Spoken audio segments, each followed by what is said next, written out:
పాట పాడాలనుకున్న ముందు ఒక వాక్యాన్ని నేను మీ ఎదుట ఉంచాలని ఆశపడుతున్నాను.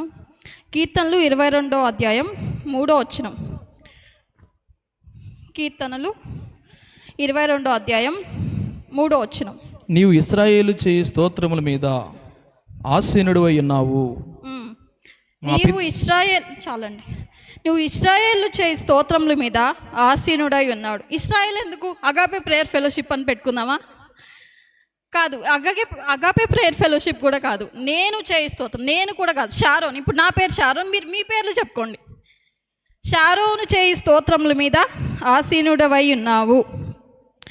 ఈ పని మనం చేస్తున్నాం అనుకో, స్తుతి మనకెన్నో ప్రేయర్ రిక్వెస్ట్లు ఉంటాయి, మనకెన్నో బాధలు ఉంటాయి, అవన్నీ యేసు నామంలో కలుగును గాక. ఆమేన్. మనం ఇలా స్తుతి చేస్తున్నప్పుడు డివైన్ ఇంటర్వెన్షన్ జరుగుతుందంట. డివైన్ ఇంటర్వెన్షన్ అంటే దైవిక చొరబాటు, దైవిక బయలుపాటు. దేవుడు అన్ని చోట్ల ఉంటాడు. సినిమా హాల్స్లో ఉంటాడు, అన్ని అక్కడ ఇక్కడ ఉంటారు. కానీ కొన్ని విషయాలు కొన్ని చోట్లే దేవుడు చొరబాటు జరిగిద్దంట. ఎప్పుడైతే మనం దేవుణ్ణి స్తుతిస్తూ ఉంటామో అప్పుడు దేవుని చొరబాటు మన జీవితంలో జరిగిద్ది. నేను ఒక ఎగ్జాంపుల్ చెప్తాను. ఇది చైర్. నీకు కష్టాలు ఉన్నాయి, నీకు బాధలు ఉన్నాయి, నీకు శ్రమలు ఉన్నాయి. దేవుడు ఏం చెప్తున్నాడు? షారోను చేయి స్తోత్రం. మీ పేర్లు మీరు చెప్పుకోండి. ఒకసారి చదువుదాం అందరం. షారోను చేయి మీ పేర్లు మీరు చెప్పుకొని చదవండి. షారోను చేయి స్తోత్రముల మీద ఆసీనుడై ఉన్నావు. నాకు ఇప్పుడు బాధలు ఉన్నాయి, నాకు ఫైనాన్షియల్ ఇబ్బందులు ఉన్నాయి, లేదంటే నాకు చాలా సమస్యలు ఉన్నాయి. ఇది ఆసనం. దేవుడు ఆసీనుడై ఉంటున్నాడని చెప్తున్నాడు. ఎవరు చేయి స్తోత్రముల మీద? షారోను చేయి స్తోత్రముల మీద. నేనని చెప్పొద్దు, మీ పేరు చెప్పండి. షారోను చేయి స్తోత్రముల మీద దేవుడు ఆసీనుడై ఉన్నాడు. ఇది ఆసనం. నాకు బాధలు ఉన్నాయి ప్రభా, నాకు కష్టాలు ఉన్నాయి. మరి దేవుడు వచ్చి కూర్చోవాలిగా. దేవుడు ఇలా కూర్చుంటున్నాడు, ఆసీనుడై ఉంటున్నాడు. ఎందుకు ఆసీనుడై ఉంటున్నాడు అంటే నేను చేయి స్తోత్రముల మీద ఆయన ఆసీనుడై ఉంటున్నాడు. అలాగా నీ పరిస్థితిలో నీకు అప్పుల బాధలు ఉన్నాయా? నీ పిల్లల్ని మాట వినట్లేదా? లేకపోతే నీకు అనేకమైన సమస్యలు ఉన్నా, నువ్వు దేవుడికి చేయరేయి, కుర్చీ వేసి ఆయన కూర్చోబెట్టు. ఆయన కూర్చుంటే ఇంకేముంది? మనం అనుకున్నవన్నీ, మనం చేయలేనివన్నీ కూడా మన జీవితంలో నెరవేరిపోతాయి. అలాగా దేవుడు మన జీవితం డివైన్ ఇంటర్వెన్షన్, దైవిక చొరబాటు, దైవిక బయలుపాటు మన జీవితంలో చేయాలని దేవుని మనం ఇది చూసుకుందాం. అండ్ ఇంకొకటి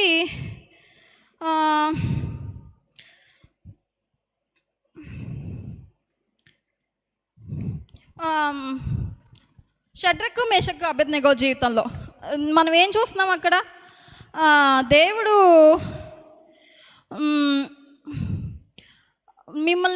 మేము ఫైర్లో మీరు దేవుని విషయాలు చెప్తే ఏమంటున్నారు అక్కడ? మిమ్మల్ని నేను అగ్నిగుండంలో వేస్తానన్నారు. కానీ వాళ్ళు భయపడ్డారా? భయపడలేదు. ఎందుకంటే వాళ్ళు కుర్చీ వేశారు కాబట్టి వాళ్ళు భయపడలేదు. 7 అంతలు పెంచుతా అన్నాడు, అయినా కానీ వాళ్ళు భయపడలేదు. అప్పుడు రాజుగారు ఏమన్నారు? ఎవరయ్యా అక్కడ అని అడిగారు. ఏంటయ్యా, ముగ్గురునే కదా మనం వేసాం, మనకేం 4వ వ్యక్తి కనిపిస్తున్నాడు అని అడుగుతారు. అప్పుడు ఆ 4వ వ్యక్తి ఎవరు? యేసు ప్రభువే వాళ్ళతో తోడున్నాడు. అలాగే మన జీవితాల్లో కూడా మనం కొన్ని పరిస్థితులు మేబీ మనుషులకు చెప్పుకోలేమో, లేదంటే ఎవరికి చెప్పుకోలేమో, కానీ దేవుడికి చేయి స్తోత్రముల మీద ఇక్కడ ఏం చెప్తున్నారు? ఇశ్రాయేలు చేయి స్తోత్రముల మీద ఆశీర్వాదం. అలాగే మన జీవితంలో కూడా మన పేరుతో షారోను చేయి స్తోత్రముల మీద దేవుడు ఆశీనుడు అయి ఉన్నాడని మనం ఆ కుర్చీ తీసుకెళ్ళి ఆయనకి వేస్తే చాలు. మళ్ళీ కొంతమంది పగిలిన కుర్చీలు వేస్తారండి. పగిలిన కుర్చీలు అంటే ఏంటి? ఇక్కడెక్కడో కూర్చొని ఉంటాం, బయట ఎక్కడుందా అని ఏమని ఆలోచిస్తాం. అది కాదు, అది పగిలిన కుర్చీ. మళ్ళీ కొంతమంది డబ్బు పెడతారు. దేవుడు సర్వాంతరి అని ఆయనకు తెలియదు అంటారా? మీరు ఏ కుర్చీ వేసారో, పగిలిన కుర్చీ వేసారో లేదా మంచి కుర్చీ వేసారో దేవుడికి తెలియదు అంటారా? పగిలిన కుర్చీ వేయకుండా మంచి కుర్చీ వేసి ఆయన అక్కడ ఆసీనుడిలాగా చేసి మనం ఆయన కూర్చోబెడితే చాలు. మన జీవితంలో ఎటువంటి సమస్యలైనా, లేదా ఉద్యోగం కోసం ఎదురు చూస్తున్నావా, లేదంటే నీ పిల్లల్ని మాటలు వినట్లేదు అనుకుంటున్నావా, లేదా అప్పుల బాధల్లో ఉన్నారా, లేదంటే నీ ఆరోగ్య సమస్యల్లో ఏమైనా విడుదల కావాలని జస్ట్ నువ్వు వెళ్ళి ఆయన కుర్చీ వేయి, ఆయన కూర్చోవను. ఇంకా ఆయన కూర్చుంటే ఏముంది? మన జీవితంలో ప్రతి మేలును మనం చూడబోతున్నాం. లేనే లేదయా వేరే ఆధారం, నా దుర్గం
నువ్వు మంచి వాడవయ్యా,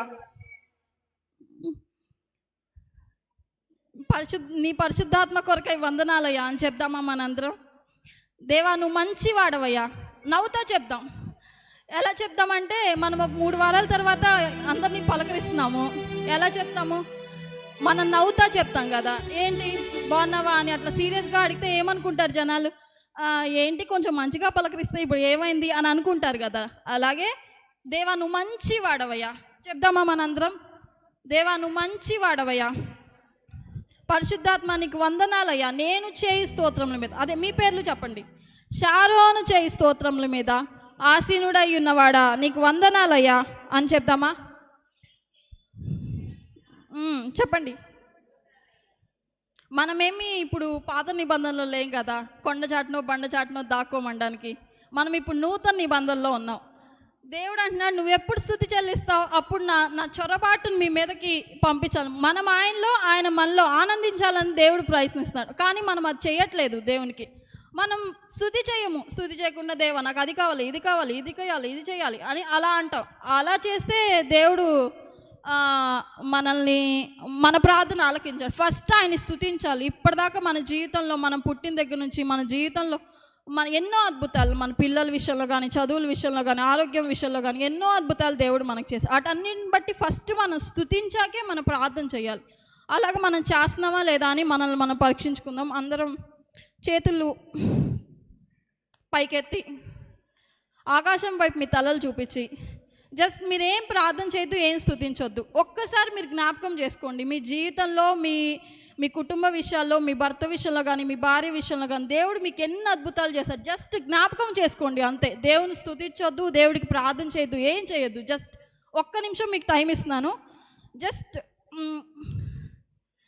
మీ జీవితంలో దేవుడు ఎన్ని అద్భుత కార్యాలు చేశారో, మీరు పుట్టిన దగ్గర నుంచి ఇప్పటి వరకు ఎన్ని చేశాడో జస్ట్ జ్ఞాపకం చేసుకోండి అంతే. మీ పిల్లల విషయంలో కానీ, మీ ఆరోగ్య విషయంలో కానీ, మీ ఆర్థిక ఇబ్బందుల్లో కానీ, లేదా మీ భర్త విషయాల్లో, మీ భార్య విషయాల్లో దేవుడు మీకు ఎన్ని మేలులు చేస్తే మీరు ఇక్కడ ఆయన సన్నిధిలో కూర్చున్నారో ఒక్కసారి జస్ట్ జ్ఞాపకం చేసుకోండి అంతే.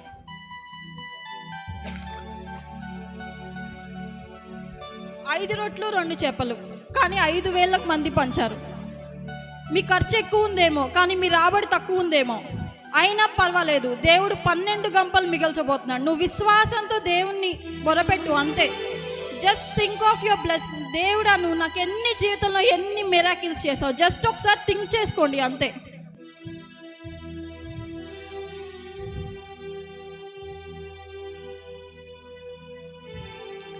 ఘోర పాపినైనా నన్ను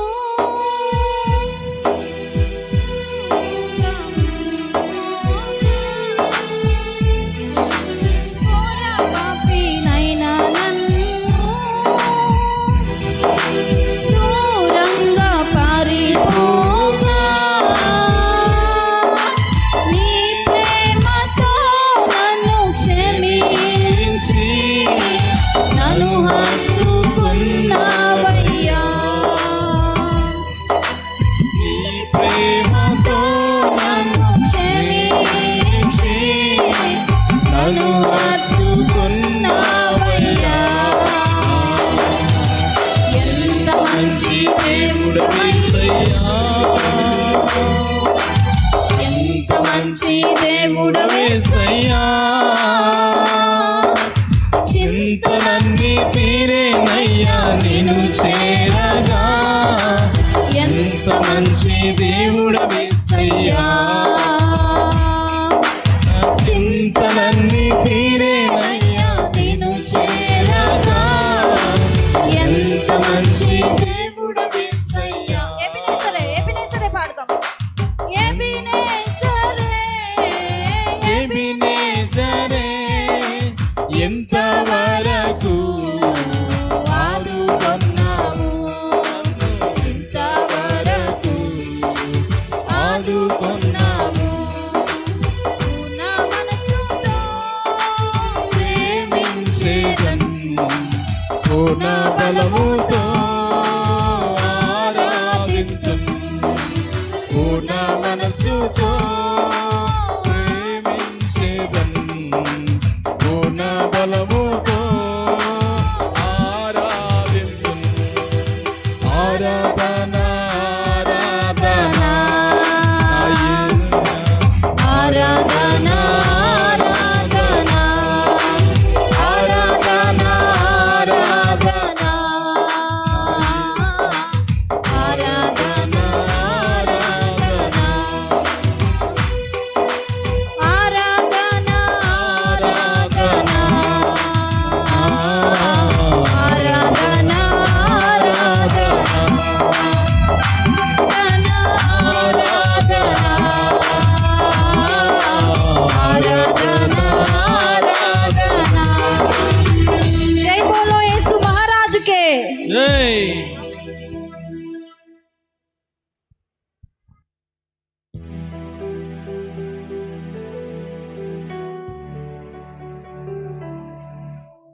అందరము మోకాళ్ళ మీద ఉందాం ప్రేర. ప్రతి ఒక్కరము మన రెండు చేతులు దేవుని వైపు చూపిస్తూ మీకే మా స్తుతి ఆరాధన చేస్తూ ఉన్నాం ప్రభా.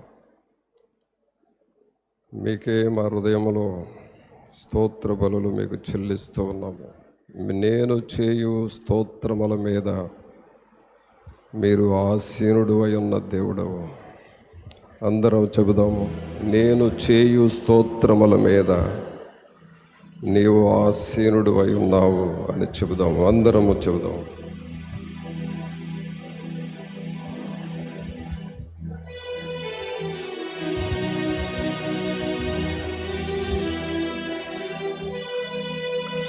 ఆరాధన ఆరాధన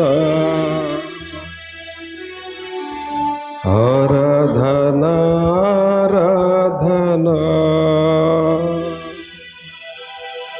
ఆరాధన ఆరాధన ఆరాధన ఆరాధన.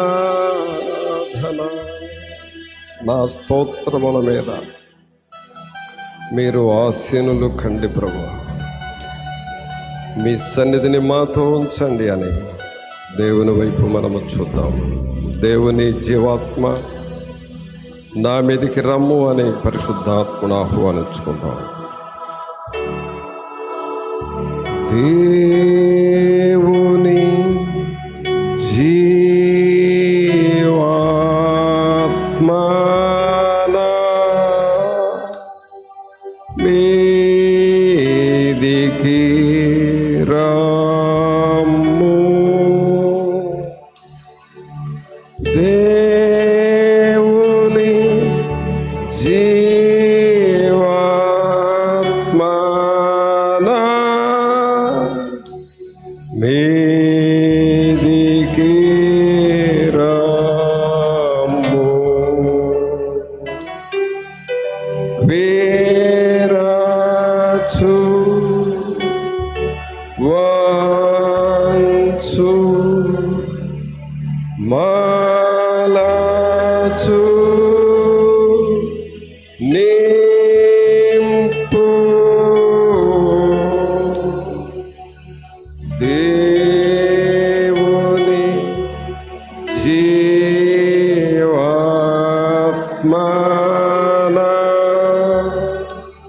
మీదికి రమ్ము.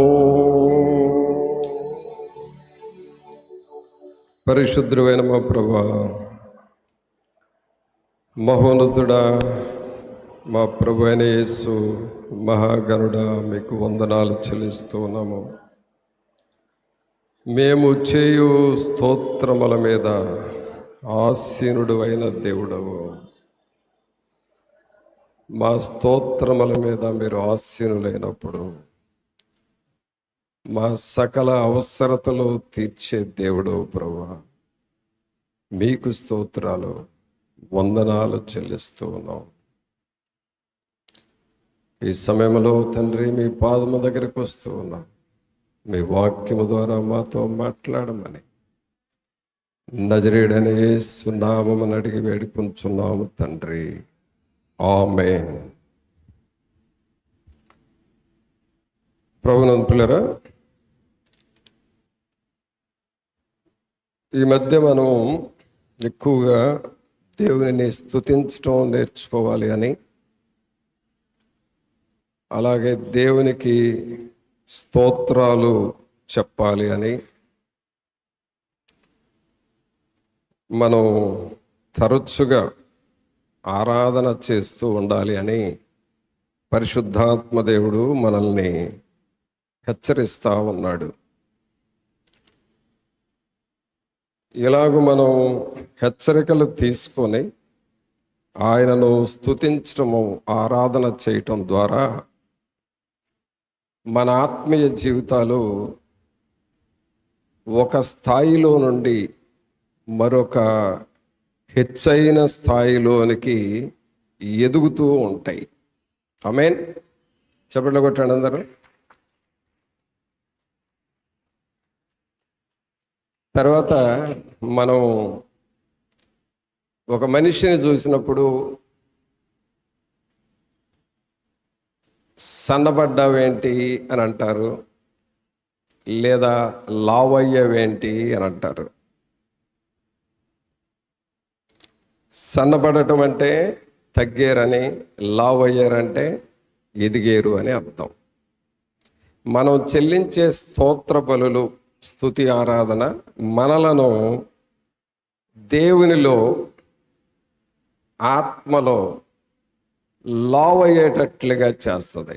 హల్లెలూయా, హల్లెలూయా. మీరు స్పందించే దాన్ని బట్టే మీ స్పిరిట్స్ ఎలా ఉండేవో తెలుస్తుంది. హల్లెలూయా అన్నప్పుడు హల్లెలూయా అన్న వాళ్ళే ఉన్నారు, హల్లెలూయా అన్నప్పుడు ఆయన తలూపినోళ్ళు ఉన్నారు. కాబట్టి మీరు స్పందించే దాని మీద మీ స్పిరిట్ ఆధారపడి ఉంటుంది. ఆమేన్. అలాగే దేవునిని ఆరాధన చేయటం ద్వారా ఇప్పుడే మనం విన్నాం, దేవునికి ఒక సింహాసనం వేసి అక్కడ మనం స్తోత్రాలు చెబుతూ ఉంటే ఆ స్తోత్రాల మీద మన ప్రభు ఏమై ఉంటాడు? ఆసీనుడై ఉంటాడు.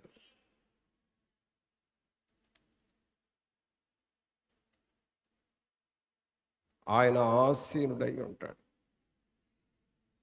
ఈ ఆసీనుడై ఉన్న దేవుని దగ్గర నుండి మనము ఆశీర్వాదాలు పొందుకుంటూ ఉండాలి. ఆమేన్. ఆకలితో ఉన్నవాళ్ళు నవ్వుతూ చప్పట్లు కొట్టండి. ఏం ఆకలి? ఏం ఆకలి? ఆశీర్వాదాలు పొందుకోవాలి అనే ఆకలి. ఆమేన్.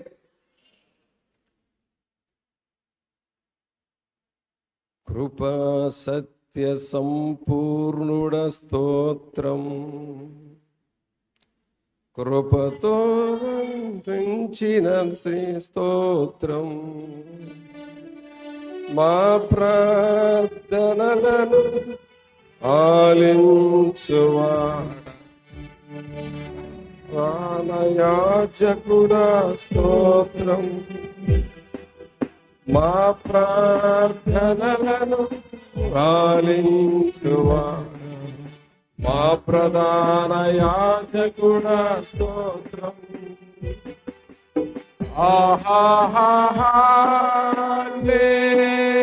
హల్లెలూయా,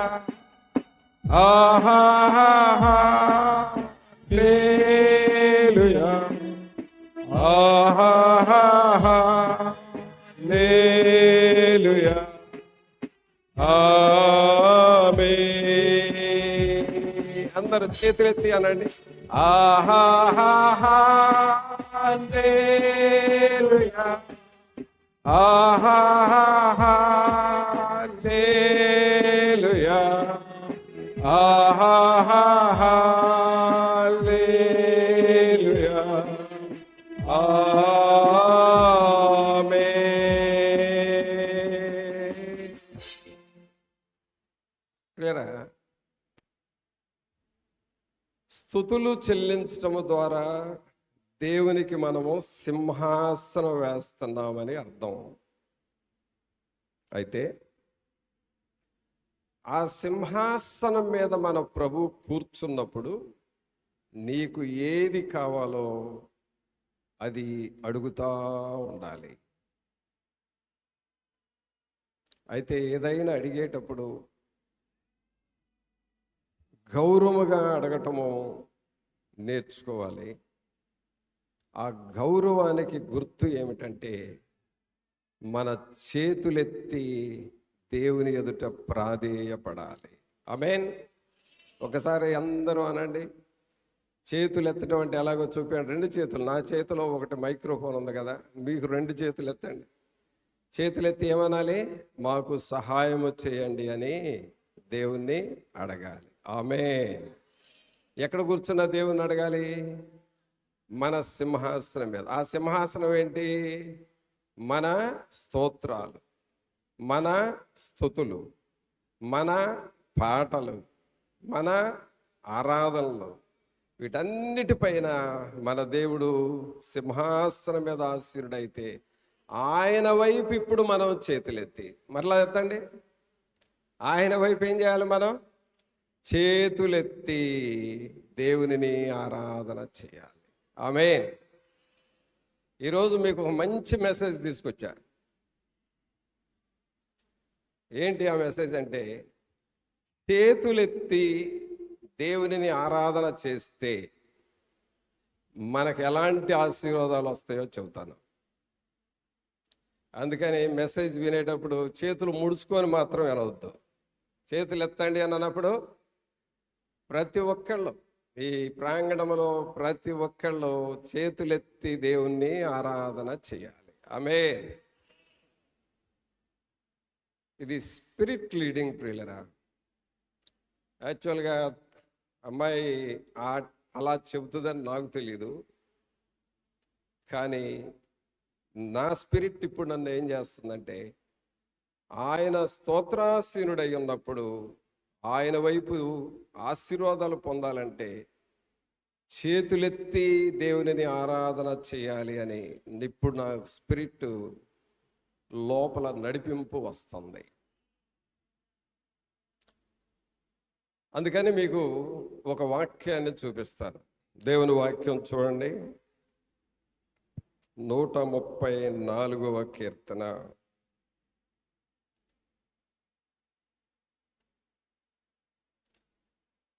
134వ కీర్తన 2వ వచనం. అందరూ చదవండి. 134వ కీర్తన 2వ వచనం.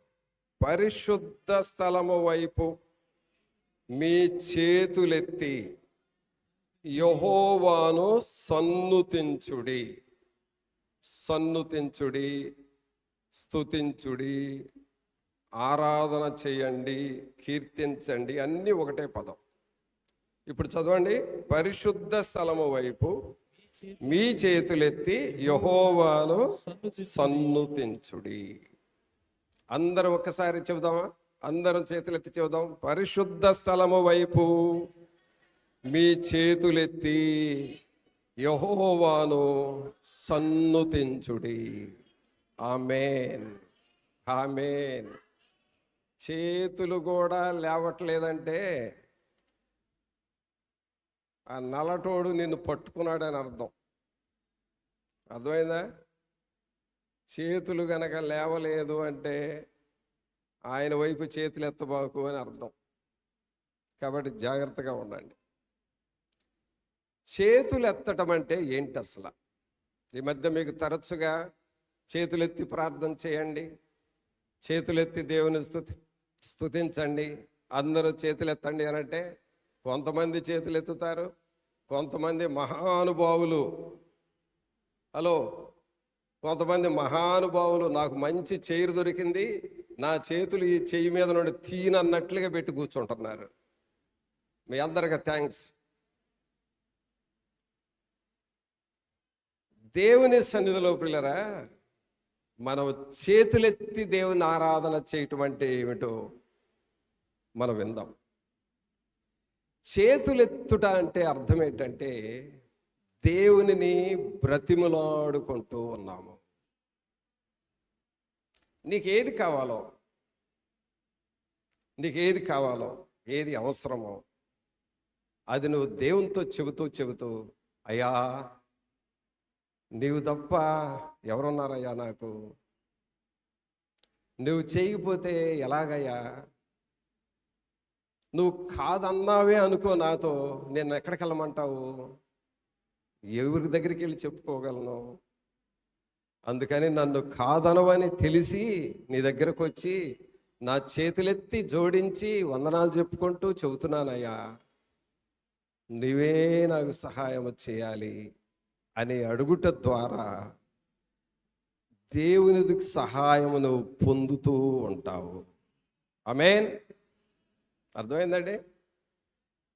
అప్పుడప్పుడు ప్రార్థనలో చేతులెత్తి ప్రార్థన చేయండి అనంటే అది అర్థం.